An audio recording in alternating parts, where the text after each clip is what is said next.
आशा करुँच आजिकार रेसिपीटी प्राय समस्त की भल लगे। तो वीडियोटा लास्ट तक देखूँ। तो काली जो खिचुड़ी मु संक्रांति बनई कि बड़ी जाता भाविली कि बनईदेवी। तो से मु खिचुड़ी की मिक्सी रे नहीं टे पानी दे ताकू बाटी आनिली।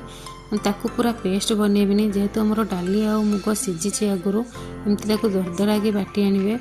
तार अधिक स्वाद पे मुझे गाजर पियाज कंचा लंका धनिया पतर नहीं तापर गोटा जीरा आ लुण टिके स्वाद अनुसार लुण देदेली। तापर गोटे गिना मु चाउल चूना नहीं ताकू भल भाव में मिसई देकी टिके पानी देदेली। ताकू भल भाव में मिसई देली। बेसी पतला करेनि तार एमती थिकनेस रखिए। तापर तावारे मु ताकू चकुली सेप्र करदेली। आपण मैंने साधारण पिठा बा दोसा खाइथिबे किंतु केबे खिचुड़ी पिठा बनै कि खांतु देखिबे एते टेस्ट। आ संगे किसी तरकारी कि चटणीर आवश्यक पड़बनी। खाली पिठा आपण खाइदेबे एते टेस्ट रे पिठा। आजिकार रेसिपीटी जदि आपण मानकु भल लगे गोटे लाइक करदेबे। तो रहिली सांग माने जय जगन्नाथ।